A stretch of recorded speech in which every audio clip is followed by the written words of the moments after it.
तो लीजिए प्यारे विद्यार्थियों, आप सबके लिए लेकर आ गया हूँ कक्षा 9वीं वार्षिक परीक्षा 2026 के लिए विज्ञान विषय का पूरा पेपर, जो कि प्यारे बच्चों आज आपका होने वाला है। तो पूरा का पूरा क्वेश्चन पेपर आज प्यारे विद्यार्थियों अपन यहाँ पर विद सॉल्यूशन के साथ में देखने वाले हैं। तो चलो अपन जल्दी से आगे बढ़ते हैं, समझते हैं कि कक्षा 9वीं वार्षिक परीक्षा 2026 के लिए आपका राजस्थान वार्षिक परीक्षा का विज्ञान विषय का पेपर परीक्षा में कैसा पूछा जाएगा। ए टू जेड सभी के सभी क्वेश्चन और उन सभी क्वेश्चन के उत्तर प्यारे विद्यार्थियों देखो मेरे द्वारा आपको बताए जाएंगे। एक भी क्वेश्चन का आंसर प्यारे विद्यार्थियों देखो यहाँ से आपका मिस नहीं होगा। तो चलो अपन जल्दी से आगे बढ़ते हैं, समझते हैं आपके पूरे पेपर को और इस पेपर के पूरे सॉल्यूशन को, ताकि प्यारे विद्यार्थियों आप सबको पूरा का पूरा पेपर ये अच्छे से समझ में आ सके और आप सब लोग अपनी परीक्षा के पेपर में टॉपर बन सके। 101% प्यारे विद्यार्थियों आपके पेपर में आने वाले सभी के सभी क्वेश्चन और उन क्वेश्चन के उत्तर मेरे द्वारा आपको बताए जाएंगे। कक्षा 9वीं वार्षिक परीक्षा 2026 की आपके लिए विज्ञान विषय का पूरा पेपर होने वाला है। और जैसा पेपर मैं यहाँ पे आपको बताऊंगा, ठीक ऐसे के ऐसे क्वेश्चन आपके पेपर में परीक्षा में पूछे जाएंगे। एक एक करके सभी क्वेश्चन के आंसर को आप लोग अच्छे से याद करके जाना, क्योंकि देखो जैसे जो जो क्वेश्चन बताऊंगा ना, ठीक उसी प्रकार से क्वेश्चन आपके पेपर में परीक्षा में आपको देखने को मिलेंगे। तो जल्दी से आप लोग इन क्वेश्चन के उत्तर को देख लो और अच्छे से याद भी कर लो, ठीक है। एक एक करके प्यारे बच्चों देखो सभी के सभी क्वेश्चन के उत्तर बताए जाएंगे, एक भी क्वेश्चन का उत्तर आपका यहाँ से मिस नहीं होगा, ठीक है। पहला क्वेश्चन पढ़ते हैं, गैस का द्रव्य में परिवर्तन कहलाता है। तो देखो प्यारे विद्यार्थियों, गैस का द्रव्य में परिवर्तन क्या कहलाता है? संघनन कहलाता है। क्या कहलाता है? संघनन। अगला क्वेश्चन प्यारे विद्यार्थियों पढ़ते हैं, स्याही के घटकों को अलग करने के लिए उपयोग की जाने वाली विधि है। तो देखो प्यारे विद्यार्थियों, इस क्वेश्चन का उत्तर आपका आ जाएगा वर्णलेखनी, ठीक है। अगला क्वेश्चन, कैल्शियम का परमाणु क्रमांक क्या है? तो देखो प्यारे विद्यार्थियों, कैल्शियम का परमाणु क्रमांक होगा आपका 20। क्या याद रखोगे? 20 इस क्वेश्चन का उत्तर आ जाएगा। अगला क्वेश्चन पढ़ते हैं, देखो आयन में संयोजकता इलेक्ट्रॉन की संख्या कितनी होगी? तो देखो फिर जो 8 आ जाएगा इस क्वेश्चन का उत्तर। याद रखना पूरा का पूरा जो मैं आपको बता रहा हूँ ना, ठीक इसी प्रकार से क्वेश्चन आपके पेपर में परीक्षा में आपको देखने को मिलेंगे। तो यहाँ तक के सभी क्वेश्चन के उत्तर मैंने आपको बता दिए। अगला क्वेश्चन पढ़ते हैं, निम्न में से कोशिकाओं का समूह क्या है? तो देखो प्यारे विद्यार्थियों, निम्न में से कोशिकाओं का समूह क्या? ऊतक है। ऊतक प्यारे बच्चों आपको इस क्वेश्चन के उत्तर को याद रखना है। अगला क्वेश्चन पढ़ते हैं, पर्णहरित का मुख्य कार्य क्या है? तो देखो प्यारे विद्यार्थियों, पर्णहरित का मुख्य कार्य प्रकाश संश्लेषण, ठीक है ना। इसका उत्तर प्यारे विद्यार्थियों क्या आ जाएगा? प्रकाश संश्लेषण इस क्वेश्चन का उत्तर होगा, जो कि आपको मैंने बता दिया।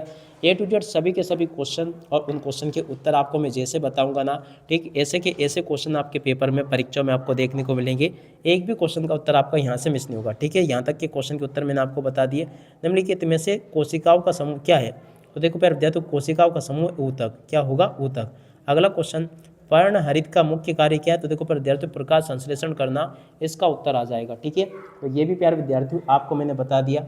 अब अगला क्वेश्चन पढ़ते क्या दे रखा है, देख सकते हो। यहाँ तक के क्वेश्चन के उत्तर मैंने आपको बता दिए। एकांक समय में वस्तु द्वारा चली गई दूरी कहलाती है। तो देखो प्यारे विद्यार्थियों, एकांक समय में वस्तु द्वारा चली गई दूरी क्या कहलाती है? चाल कहलाती है, ठीक है। तो याद रखोगे इस क्वेश्चन के उत्तर को, क्या कहलाती है? चाल कहलाती है, याद रखोगे। अगला क्वेश्चन, गति का प्रथम नियम किस पर आधारित है? तो देखो प्यारे विद्यार्थियों, गति का प्रथम नियम जो है ना, जड़त्व पर आधारित है। जड़त्व इस क्वेश्चन का उत्तर आ जाएगा, ठीक है। यहाँ तक के सभी क्वेश्चन और उन क्वेश्चन के उत्तर प्यारे विद्यार्थियों आपको मेरे द्वारा बता दिए गए हैं। एक भी क्वेश्चन का उत्तर आपका यहाँ से मिस नहीं होगा, ठीक है। अब अगला क्वेश्चन प्यारे विद्यार्थियों अपन देख लेते हैं यहाँ पे, जो कि पूछा है, गुरुत्वीय त्वरण का मात्रक क्या है? तो देखो प्यारे विद्यार्थियों, गुरुत्वीय त्वरण का मात्रक होगा मीटर प्रति सेकंड, ठीक है। अगला क्वेश्चन, ध्वनि का मात्रक क्या है? तो देखो प्यारे जो ध्वनि का मात्रक होगा डेसिबल, ठीक है ना। डेसिबल इस क्वेश्चन का उत्तर आ जाएगा। उसके बाद में देखो इन प्रश्नों को पढ़ लेना। निम्नलिखित में से रिक्त स्थानों की पूर्ति करो। देखो प्यारे बच्चों, यहाँ से आपको रिक्त स्थानों की पूर्ति पूरी करनी होगी। पहला क्वेश्चन, संवेग का मात्रक क्या होगा? मीटर प्रति सेकंड होता है। बोतल पर जल द्वारा ऊपर की ओर लगाया गया बल क्या कहलाता है? उत्प्लावन बल कहलाता है। वेग का ऐसा ही मात्रक प्यारे विद्यार्थियों देखो क्या होगा? मीटर प्रति सेकंड होगा। इत्र की खुशबू संपूर्ण कमरे में विसरण के कारण फैलती है। किस कारण फैलती है प्यारे बच्चों? विसरण के कारण इत्र की खुशबू फैलती है। तो इस क्वेश्चन का उत्तर आपका विसरण आ जाएगा, ओके। ये भी मैंने आपको बता दिया। पीतल, तांबा व जस्ता से बनी मिश्र धातु है। तो ऊपर जो पीतल जो है ना, तांबा और जस्ता से बनी मिश्र धातु का नाम है पीतल, ठीक है। तो ये भी मैंने आपको बता दिया। अब इसके बाद में चलो अपन आगे बढ़ते हैं, अगले क्वेश्चन के उत्तर को देख लेते हैं।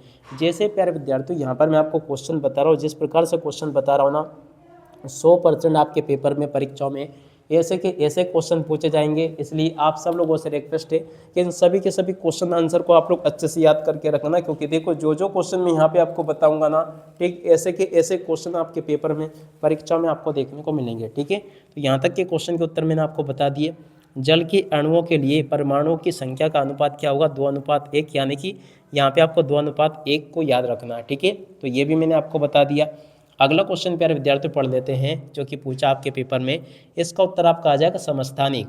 और 8वें नंबर के क्वेश्चन को पढ़ते हैं। रक्त एक प्रकार का तरल संयोजी ऊतक है। ठीक है, तो देख सकते हो यहाँ तक के सभी क्वेश्चन के उत्तर तो प्यारे विद्यार्थियों आपको मैंने बता दिए। अब इसके बाद में देखो यहाँ पर क्वेश्चन पूछे तीसरा, चौथा, पाँचवा, छठा, सातवां।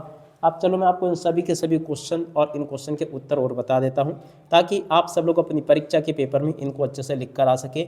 ए टू जेड सभी के सभी क्वेश्चन के उत्तर मैं आपको बताऊंगा, बिल्कुल भी आपको चिंता करने की जरूरत नहीं है। ठीक है, तो देखो तीसरा जो क्वेश्चन पूछा ना, तीसरे क्वेश्चन के उत्तर को यहाँ से देख कर लिख देना, ये मैंने आपको बता दिया। चौथे नंबर का जो क्वेश्चन पूछा ना, 2 खरीफ फसलों के नाम आपको बताने, देखो खरीफ फसलों के नाम यहाँ से देख कर लिख देना, ये भी मैंने आपको बता दिया। अगला क्वेश्चन पढ़ते हैं, देख सकते हो जो कि आपके पेपर में परीक्षा में इस प्रकार से पूछे जाएंगे। 2 खरीफ की फसलों के नाम प्यारे बच्चों देखो यहाँ से आपको देख कर लिख देना, ये लिखे हैं। श्रविता परास क्या प्यारे बच्चों देखो, उस क्वेश्चन का उत्तर यहाँ से देख कर लिख दो। अगला क्वेश्चन पढ़ते हैं, क्या दे रखा है, शक्ति को परिभाषित कीजिए। तो देखो प्यारे बच्चों शक्ति को परिभाषित इस प्रकार से आपको कर देना है। अगला क्वेश्चन पढ़ते हैं, गति का प्रथम नियम लिखिए। तो देखो प्यारे विद्यार्थियों गति का प्रथम नियम यहाँ से देख कर लिख देना, ये भी मैंने आपको बता दिया। तापमान परिवर्तन क्या, इस क्वेश्चन के उत्तर को यहाँ से देख कर लिख देना। और उसके बाद में चलो अपन आगे बढ़ते हैं, अगले क्वेश्चन को पढ़ लेते हैं, ताकि आप सबको सभी के सभी क्वेश्चन और उन क्वेश्चन के उत्तर समझ में आ सके। 8वां क्वेश्चन जो प्यारे विद्यार्थियों आपके पेपर में परीक्षा में पूछा गया है, तो आप लोग इस प्रकार से इन सभी क्वेश्चन के उत्तर को देख लीजिएगा। देखो 14वें क्वेश्चन को यहाँ से देख लीजिएगा, 15वें के उत्तर को यहाँ से देख ले, 16वें 17वें क्वेश्चन के उत्तर को यहाँ से देख लो, ये भी मैंने आपको बता दिया। ठीक है, और यहाँ तक के जो क्वेश्चन प्यारे विद्यार्थियों आपके पेपर में परीक्षा में पूछे गए हैं, इसी प्रकार से क्वेश्चंस पूछे जाएंगे। 9वां क्वेश्चन ये पूछा, 10वां ये पूछा, ऊर्ध्वपातन किसे कहते हैं, सूत्र लिखिए। केनाल किरण क्या है, रंध्र से क्या कार्य है, जंतु कोशिका का नामांकित चित्र प्यारे विद्यार्थियों आपको बनाना है। उसके बाद में देखो एक वस्तु का द्रव्यमान 10 kg है, पृथ्वी पर इसका भार कितना होगा, ये भी आपको बताना है। ऊर्जा संरक्षण का नियम आपको लिखना है, ये भी आपके पेपर में 17वां क्वेश्चन आपके पेपर में ये पूछा गया है। ठीक है, उसके बाद में देखो अगला क्वेश्चन आपके पेपर में परीक्षा में इस प्रकार से पूछे जाएंगे, वर्मी कंपोस्ट क्या, ये भी आप लोग देख लीजिएगा। पशुपालन के क्या लाभ है, ये भी आप लोग देख लीजिएगा। खाद एवं उर्वरक में अंतर आपको बताना है। खरपतवार क्या, ये भी प्यारे बच्चों आपको बताना है। और आवृत्ति तथा आयाम को परिभाषित आपको करना, इस क्वेश्चन के उत्तर को भी देख लेना। अब अगला क्वेश्चन, पराश्रव्य तरंगों के उपयोग आपको बताने हैं। इस प्रकार से आप लोग यहाँ तक के इन सभी के सभी क्वेश्चन और इन क्वेश्चन के उत्तर को देख लो, क्योंकि देखो जैसे जो क्वेश्चन प्यारे विद्यार्थियों आपको मैं यहाँ पर पढ़ा रहा हूँ ना, ठीक इसी प्रकार से क्वेश्चंस आपके पेपर में परीक्षा में आपको देखने को मिलेंगे। तो यहाँ तक के सभी क्वेश्चन के उत्तर मैंने आपको बता दिए। 24वां क्वेश्चन, दाब को परिभाषित कीजिए। तो देखो यहाँ से आपको दाब को परिभाषित करना है। अगला क्वेश्चन, 1 kW से क्या तात्पर्य है, और 1.1 कार्य को परिभाषित आपको करना है। इस प्रकार से क्वेश्चन आपके पेपर में परीक्षा में आपसे पूछे जाएंगे। तो इन सभी क्वेश्चन के उत्तर को देख लो और पूरा का पूरा अच्छे से समझ लो। ए टू जेड आपके पेपर के यहाँ तक के सभी क्वेश्चन और उन क्वेश्चन के उत्तर मैं आपको बता चुका हूँ। उम्मीद करता हूँ कि आपको सभी क्वेश्चन और उन क्वेश्चन के उत्तर अच्छे से समझ में आ गए होंगे। अब इसी के साथ में इस वीडियो को यहीं पर पूरा करते हैं। नमस्कार, जय हिंद, जय भारत।